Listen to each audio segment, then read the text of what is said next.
Assalamualaikum warahmatullahi wabarakatuh. Kembali lagi teman-teman bersama saya Akmal Musaw Parya di podcast Fuad, podcastnya mahasiswa Fuad. Dan kali ini kita ditemani oleh tamu-tamu luar biasa, yaitu Guru Ahmad Jaro. Selamat sore Pak, Assalamualaikum.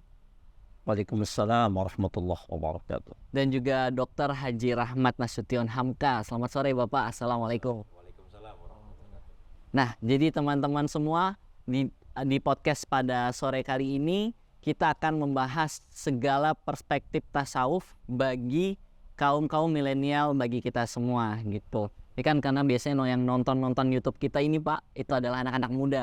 Jadi kita pengen ngasih tahu nih ke teman-teman semua bagaimana sih sebagai anak muda untuk belajar mengenai tasawuf, dan juga mungkin nilai-nilai apa yang mungkin bisa kita gali sebagai kaum milenial itu ketika kita mempelajari sesuatu yang berbau tasawuf tersebut gitu Pak.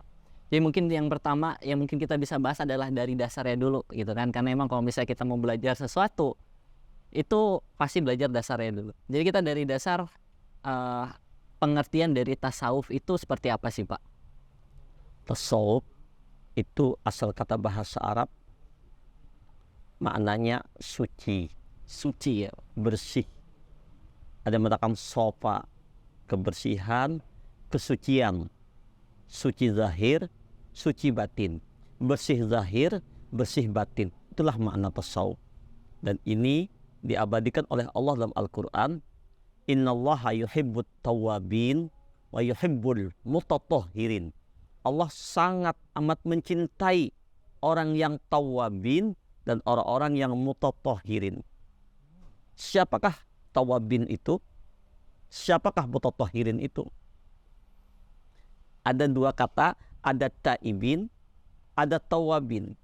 Kalau taibin itu adalah orang yang asli bergelimang dosa, maksiat yang banyak, penuh dengan kesalahan yang banyak, jauh dari Allah. Lalu dia menyadari akan dosanya, menyadari akan kesalahannya, lalu dia bertobat, minta ampun, menyesali dirinya. Lalu dia kembali kepada ketaatan kepada Allah. Ini namanya taibin. Dalam hal ini Nabi mengatakan at-taibu minadz dzambi kama la dzambalahu. Orang yang bertobat dari dosanya sama tidak berdosa. Ini taibin. Tapi yang tawabin beda lagi, makam lebih tinggi lagi. Apa tawabin itu? Setelah dia beramal, dia beribadah, dia berbuat baik terhadap Allah maupun kepada sesama manusia, dia minta ampun kepada Allah, merasa dia yang beramal, merasa dia yang berbuat, merasa dia yang berzikir, merasa dia yang bersedekah, padahal ini semata-mata karena pertolongannya Allah, hidayah Allah. Maka tawabin itu mengembalikan semuanya, segala kebaikan datangnya dari Allah. Inilah makna tawabin. Sedangkan mutatahhirin, orang yang menyucikan fisiknya secara zahir, kebersihannya dijaganya, dan membersihkan hatinya secara batin daripada sifat yang tercela, ujub, riya, sum'ah, takabur, sombong. Jadi tasawuf itu sebenarnya berlaku sepanjang zaman. Tidak zaman siapa saja. Siapapun yang mengamalkan tasawuf, baik itu orang tua, anak muda, remaja, semuanya mengamalkan tasawuf. Tasawuf ini bukan ilmu tinggi. Bukan tinggi. Itu dasar, kebersihan jiwa. Inilah makna Quran tadi menyebut Allah mencintai orang yang tawabin, artinya orang selalu mengembalikannya semua kepada Allah, dan orang yang menyucikan dirinya zahir dan batin. Itu dasar utama. Dasar utamanya berarti adalah seorang yang tasawuf itu adalah membersihkan semuanya dari dasar dan hatinya gitu. Iya. Dan mungkin relevansinya gitu Pak, tasawuf bagi teman-teman para era milenial itu bagaimana Pak? Karena tadi kan dibilang semua jajarannya itu harus bertasawuf gitu. Mulai dari tua, muda, dan juga remaja, dewasa juga. Tapi mungkin sebagai langkah awal untuk kita bisa mempelajari tasawuf tersebut tadi Pak, kita dari dasar kita nggak tahu apa-apa. Contoh saya Akmal sendiri itu tidak tahu apa-apa tasawuf, kita memulai membersihkan diri, membersihkan hati, seperti itu Pak. Langkah pertama apa yang mungkin bisa kita lakukan untuk bisa mencapai hal tersebut? Ya. Satu hadis Nabi yang perlu kita pegangi, talabul ilmi faridatun ala kulli muslimin wa muslimatin. Menuntut ilmu itu fardhu ain, artinya wajib kepada setiap orang, nggak boleh diwakilkan. baik itu laki-laki maupun perempuan. Artinya kalau tidak menuntut ilmu, dosa besar. Nah, ilmu yang mana yang wajib dipelajari itu? Ada fardu ain, itu ada 3. Yang pertama ilmu tauhid. Bagaimana kita semua umat Islam ini bertauhid kepada Allah, mengesahkan Allah, ma'rifat kepada Allah. Awaluddin ma'rifatullah. Dasar agama itu ma'rifat kepada Allah, mengenal Allah dengan sesungguh-sungguh pengenalan. Maka kalau orang sudah bertauhid kepada Allah, mengenal Allah dengan sesungguh-sungguhnya, hatinya akan kokoh dalam menghadapi cobaan, tantangan apapun. Lebih-lebih zaman sekarang ini, cobaan, ujian, dan segala macam. Betul. Betapa banyak orang yang frustasi, patah hati, kecewa, akhirnya narkoba, akhirnya gantung diri di bawah pohon lombok. Wah. Putus asa, kecewa, bermacam-macam pelariannya, sehingga dia ke mabok-mabokan, ke diskotik, dan segala macam. Kenapa? Nggak ada pegangan tauhid. Jadi perlu penanaman tauhid. Tauhid ilmu dasar bagaimana mengenal Allah. Dan ini rujukan dalam Al-Quran. Wa ma khalaqtul jinna wal insa illa liya'budun. Tidak kami ciptakan jin dan manusia kecuali ibadah kepada Allah. Apa makna ibadah di sini? Liya'budun tafsirnya ay illa liya'rifun. Tidak kami ciptakan jin dan manusia ma'rifat kepada Allah. Setelah dia ma'rifat apa? Mengenal Allah. Lalu ay illa liwahidun, mentauhidkan Allah. Kalau sudah Allah tujuannya, Allah tempat bergantung, tempat bersandar tentang keperluannya hanya Allah, maka apapun tantangan dia akan lewati begitu. Kenapa? Ada tolongnya Allah. Ini tauhid. Membebaskan daripada syirik. Yang kedua, ilmu fikih. Ilmu fikih itu mengatur anggota badan ini dalam ibadah kepada Allah. Bagaimana cara berwudu, bagaimana cara salat yang benar, bagaimana mandi janabat, bagaimana hukum-hukum syariat yang berhubungan dengan anggota badan, salat, puasa. Ini fikih yang ngatur. Ini wajib. Yang ketiga, tasawuf tadi. Tasawuf adalah bagaimana hati kita bersih, tidak lagi memandang yang lain selain Allah. Tidak beribadah semata-mata hanya mencari keredaan. Kunci tasawuf adalah iyyaka na'budu wa iyyaka nasta'in. Hanya kepada Engkau ya Allah kami beribadah, dan hanya kepada Engkau ya Allah kami minta pertolongan. Nah, dari 3 inilah dasar kita semua mesti mempelajari ilmu tasawuf itu untuk apa? Ala bizikrillah tatmainnul qulub. Dengan mengenal Allah, maka hati ini akan damai. Dan tentu ada tarikat, cara bagaimana mendamaikan jiwa, bagaimana ketenangan hati. Itu ada pelajaran khususiyahnya. Ya, maka mesti apalagi justru dengan kemajuan zaman semacam ini, dengan teknologi yang begitu canggih, lebih-lebih tasawuf, tauhid, fikih ditancapkan kepada setiap generasi kita. Maka kita akan kokoh, nggak terombang-ambing. Generasi kita sekarang banyak terombang-ambing. Kenapa? HP terus. Ya, tuh. Ramai macam-macam. Akhirnya dia melupakan Allah, meninggalkan yang 3 ini. Makanya mesti dimanapun, di perguruan tinggi manapun, di sekolah manapun, sebaiknya 3 pelajaran ini mesti dihujamkan. Baik pada siswa-siswi, kepada mahasiswa, lebih-lebih lagi. Itu barangkali. Insya Allah. Saya jadi tahu kenapa orang tua zaman dulu itu selalu bilang kita kalau misalnya beraktivitas itu harus ngomong bismillah dulu. Iya. Karena itu menanamkan rasa ingat kita kepada Allah Ta'ala. Karena kita melakukan segala sesuatu itu karena Allah Ta'ala gitu ya Pak. Ya, betul sekali. Ya. Jadi mungkin kita tadi sudah membahas bagaimana bagaimana cara untuk anak muda supaya bisa memulai untuk belajar tauhid dengan 3 tadi ya Pak ya, intinya tadi. Nah, tapi kita tahu semua kalau anak muda zaman sekarang itu mudah banget mudah sekali stres. Kalau istilahnya kita stres. Tapi kalau bisa istilah keren itu ada bilangnya anxiety. Itu dimana anak muda itu disentil dikit stres, bilangnya broken home, baperan, nah gitu, galau. Ya, tapi sedikit itu ngandungnya bukan ke orang tua lagi, tapi ngandungnya ke sosial media, upload status, habis itu ada lagi misal bahkan foto dia sendiri diupload dengan megang pisau dengan keadaan mau bunuh diri, seperti itu. Apakah itu salah satu contoh keburukan remaja milenial sekarang karena emang meninggalkan nilai tasawuf tersebut itu? Ya, Itu pasti. Seseorang kenapa berbuat demikian? Karena nggak ada pegangan hidupnya. Nggak ada pegangannya kepada Allah. Kalau sudah punya pegangannya ke Allah, maka apapun yang terjadi, dia akan menggantungkannya kepada Allah. Apapun problemnya, apapun masalahnya, bergantung kepada Allah. Oleh sebab itu, tancapan tasawuf, tauhid, fikih ini sedini mungkin. Sejak anak-anak udah ditanamkan tasawuf itu. Jadi orang bilang, oh nggak itu umur 4 tahun. Enggak, benar itu. Sejak ini dasar sebenarnya. Sehingga dengan penancapan tauhid, tasawuf, dan fikih ini, mental mereka kuat. Jadi kami rasa bukan hanya zaman, dimanapun, kapanpun, dimanapun, pasti ada tantangan. Kalau nggak ada pegangan ini, semuanya akan galau. Nah, tapi sudah mempunyai pegangan. IAIN Palangkaraya ini perintis bagaimana kita menancapkan kajian tauhid, tasawuf. Orang bilang tasawuf tinggi. Enggak, tasawuf itu ada. Khatibun das ala kadri ukulin. Ajarkan kepada manusia menurut kadarnya. Oh, ini levelnya ini dulu. Ini mengenalkan kepada Allah dahulu. Tujuannya hanya Allah. Kalau ada dapat cobaan ujian yang datangkan Allah, siap dapat cobaan, pasti ada hikmahnya untuk meninggikan derajat. Jadi, bagaimana seorang guru piawi mengajarkan itu tentang tauhid, tasawuf, dan fikih tadi. Nah, inilah barangkali perlu kita merenung bersama, merubah.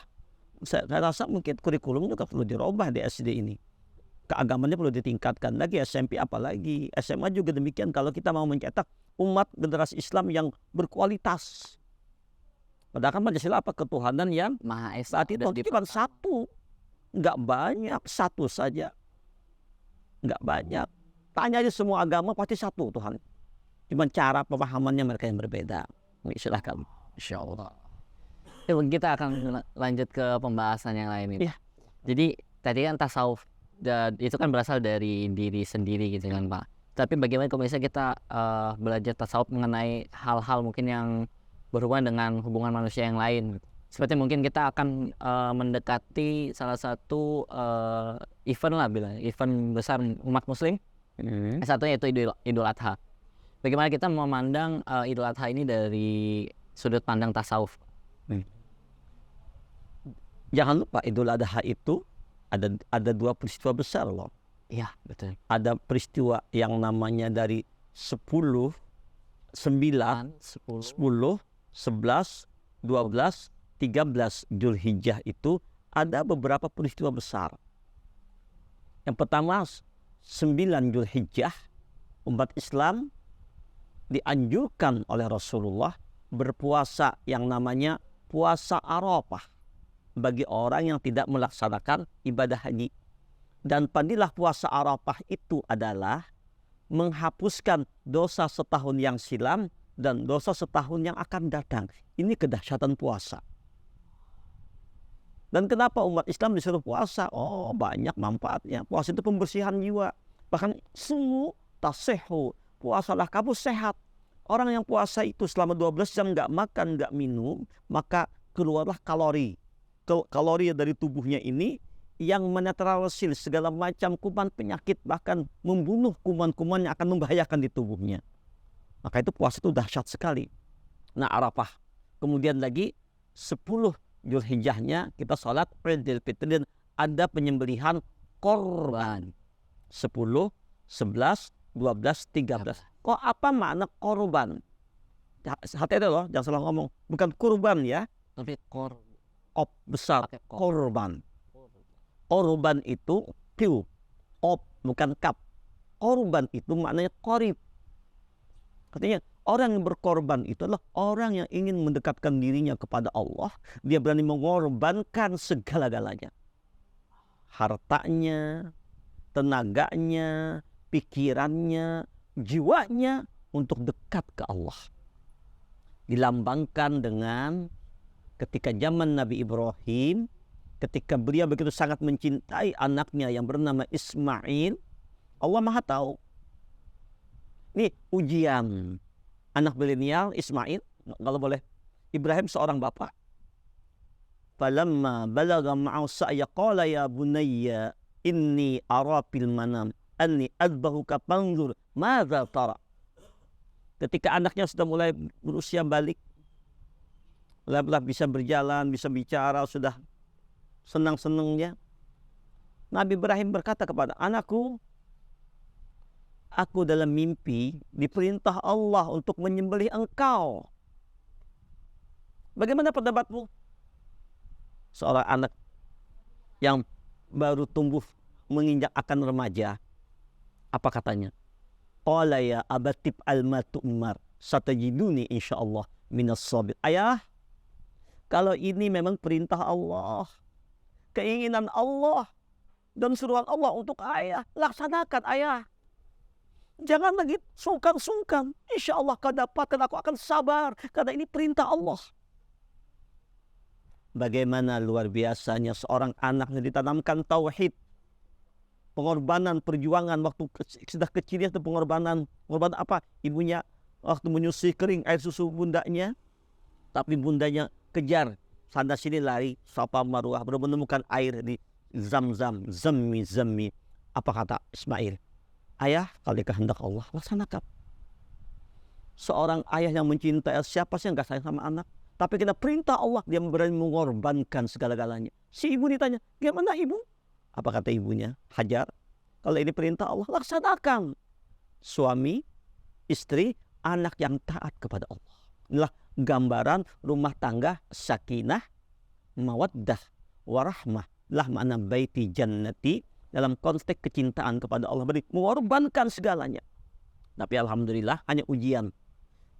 Ketika akan disembelih, Allah gantikan dengan kibas yang besar.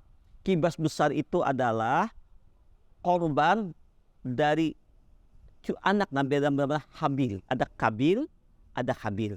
Kabil mengorbankan buah-buahan tapi yang busuk, nggak diterima Allah. Habil, kibas yang besar yang langsung diangkat oleh Allah ke dalam surga. Lalu diturunkan kembali untuk disembelih pada zaman Nabi Ismail. Nah setelah itu tanda kita cinta kepada Allah, kita korbankan, kita beli korban, binatang korban untuk apa? Mendekatkan diri ke Allah. Jadi, penyembelihan adalah pengorbanan kita untuk mendekat ke Allah. Menyembelih apa? Menyembelih nafsu, hewan yang ada pada diri kita. Apalagi korban, berbagi kepada fakir miskin. Mungkin orang nggak pernah makan daging, lalu kita berbagi, bentuk kasih sayang. Jadi irhamu mampil ardi yarhamukum mampis sama. Sayangi orang di bumi, orang di langit akan sayang. Bentuk kasih sayang, korban. Jadi korban itulah pendekatan diri kepada Allah dengan mengorbankan segala-galanya mencari ridha Allah. Ini makna Idul Adha. Tapi makna yang kedua, 9 Dzulhijjah itu wukuf di Arafah. Wukuf itu al-hajju bil Arafah. Haji letaknya di Arafah. Nggak sah haji orang kalau nggak wukuf di Arafah. Ini makna zahir. Apa makna batin? Wukuf artinya berhenti. Arafah memandang yang lain. Yang dipandang hanya Allah. Yang dilihat hanya Allah. Yang diingat hanya Allah. Ketika orang wukuf di Arafah, di Mekah Al-Mukarramah sana wukuf, ini haji secara zahir. Mana wukuf secara hakikat? Dimanapun kita berada. Di jalan, di pasar, di Palangkaraya, di Banjarmasin, di kantor, di kampus, bahkan di pasar, ketika kita berada di lingkungan manusia banyak, tapi hati kita sudah tidak memandang yang lain. Hati kita hanya ingat Allah. Jasad berkumpul banget, tapi hati mengingat Allah terus Allah. Yang menggerakkan syiah itu Allah. Yang mengetahui Allah, maka itu wukuf di Arafah. Makna hakikat. Orang haji melempar jamarat. Katanya melempar setan. Padahal sebenarnya melempar setan-setan sifat yang tercela di dalam diri kita ini. Mengeluarkan sifat yang jelek, yang buruk, diisi dengan sifat kebaikan. Orang haji lari dari Safa Marwah. Safa itu suci. Marwah keagungan. Dari berjalan dari kesucian menuju reda Allah, menuju kepada keagungan Allah. Tawaf, berkeliling di hadapan Allah, bercinta-cinta dengan Allah. Apapun pekerjaannya yang ditujunya hanya Allah. Inilah makna ilahi anta maqasudi waridaka matlubi a'tini mahabbataka wa ma'rifataka. Ya Rab, hanya engkau yang kutuju, redamu yang kucari, beri aku cinta kepadamu, mahabbah kepadamu. Inilah makna Idul Adha tadi. Makna pertama, kita mengorbankan diri kita, harta kita, tenaga kita untuk kemaslahatan umat, untuk dekat kepada Allah. Jadi Idul Adha bukan hanya 10, 11, 12, 13 saja. Itu betul. Itu secara umumnya. Tapi Idul Adha setiap waktu kita berkorban untuk dekat dengan Allah. Jadi apapun kita korbankan semata-mata karena Allah. haji bukan saja di Mekah. Setiap saat kita haji. Haji yang mana? Haji hakikat yang mana? Selalu kita memandang Allah. Berjalan mencari keredaan Allah. Apa yang kita lakukan? Semata-mata karena Allah. Melemparkan sifat tercela dalam diri kita. Masya Allah, barakallah. Mungkin ada tambahan dari Silakan. Haji Rahmat Nasution Hamka. Ya, jelas bukan tambahan.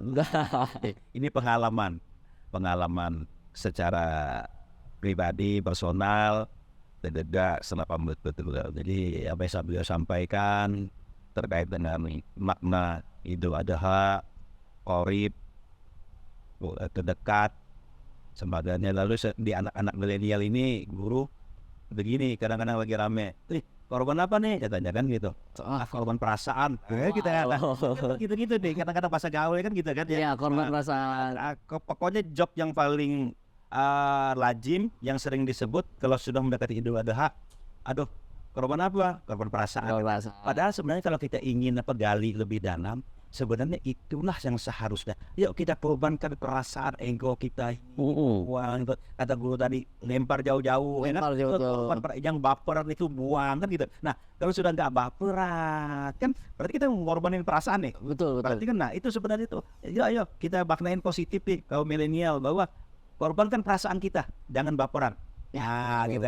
Jadi saya hanya pesan gitu. Jadi menjelang ini, korbankan perasaan kita, jangan baper. Kalau sudah nggak baperan itu, nggak perajuan itu nyaman gitu. Nah, jadi kita tuh segala sesuatunya nyaman. Nah inilah juga mungkin dalam menghadapi Idul Adha ini, ayo yang bikin sakit itu kan kadang-kadang hati itu ya karena kita masih mencintai sesuatu selain Allah tadi. Jadi yang seperti tadi, Allah tahu yang paling dicintai Nabi Ibrahim itu anaknya Ismail. Nah sekarang aku mau kamu ayo buang cinta itu, hanya cinta kepada itu gitu. Nah, bahasa namanya umumnya awamnya kan begitu guru kan ya. Nah, ayo cinta kamu kepada makhluk anak kamu itu ayo.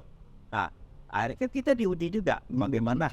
Nah semua orang itu kan rasa cintanya macam-macam. Yang pejabat rasa cinta dengan jabatannya, ya gara-gara Betul. Yang lagi muda rasa cinta dengan pacarnya, nah, ya kan gitu. Ini. Lalu yang berharta kaya raya cinta terhadap hartanya, ya buang. Harta titipan kan gitu. Betul. Jabatan juga ini gitu. Jadi nah yuk korbankan itu perasaan kita, jangan jadi kita buanglah rasa cinta selain kepada Allah itu. Jadi saya pikir ini saja sih yang saya selalu dapatkan dari beberapa mengikuti beliau. Jadi yang simpel-simpelnya begitu-begitu. Gitu. Ya. Coba, jadi emang kita tuh harus membuang perasaan kita dan menaruh perasaan kita kembali kepada Sang Pencipta, itu Allah Ta'ala gitu Pak ya.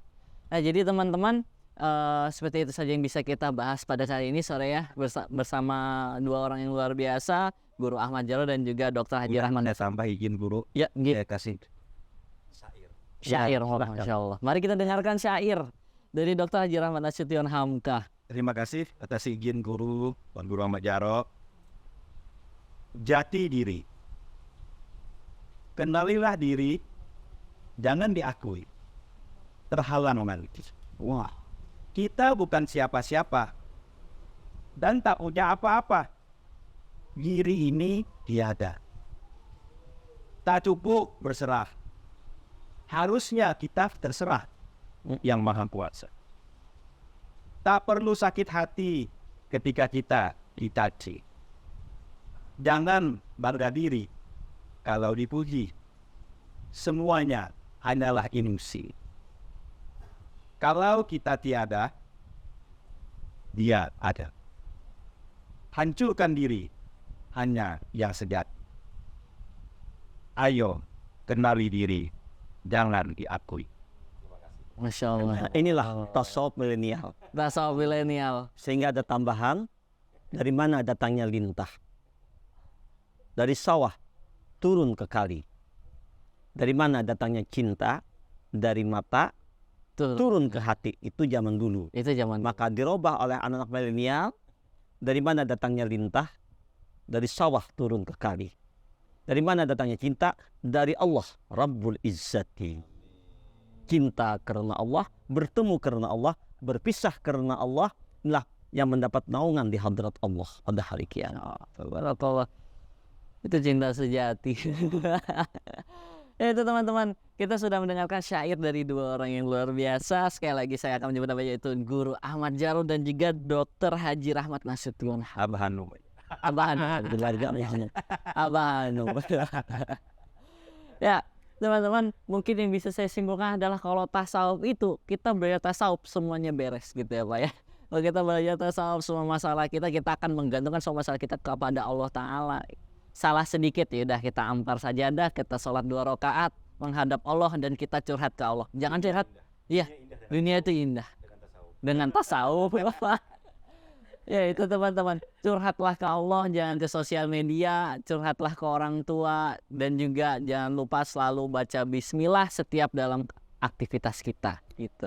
Atau mungkin untuk terakhir ada ucapan terakhir dari Bapak, Ya. dari guru. Masya Allah. Kesimpulannya, alladzina amanu wa tatma'innu qulubuhum bidzikrillah. Ini Allah ingatkan, yang tahu hati itu Allah. Maka Allah mengatakan orang-orang beriman, ketenangan, kedamaian, kebahagiaannya siapapun orangnya, generasi apapun mereka itu, pejabatkah, dosenkah, karyawan, siapapun namanya, kedamaiannya hanya dengan Allah. Ala bidzikrillah tatma'innul qulub. Hanya dengan mengingat Allah, bergantung kepada Allah, menyerahkan diri kepada Allah, hidup ini akan tenang, tentram, damai. Sorga sebelum sorga, sorga di dunia, lezat dengan Allah, sorga di akhirat, memandang kebesaran Allah. Insya Allah. Itu teman-teman closing statement dari Guru Ahmad Jarot ya Pak. Guru, waduh, masih belum terbiasa saya untuk menyebut. Karena memang biasanya tamu-tamu kita itu biasanya panggil Pak, Abang. Okay. Korbankan perasaan, Korbankan perasaan, jangan baperan. jangan baperan. Indahnya budi, bukti bersihnya hati. Nah, ini kalau kita mau lihat orang tuh hatinya bersih itu dari Masya Allah. Ya teman-teman, jadi sampai di sini saja perbincangan kita pada sore hari ini. Semoga bisa bermanfaat bagi teman-teman semua. Dan juga jangan lupa untuk like, komen, dan subscribe di channel YouTube kita yaitu Fuad TV.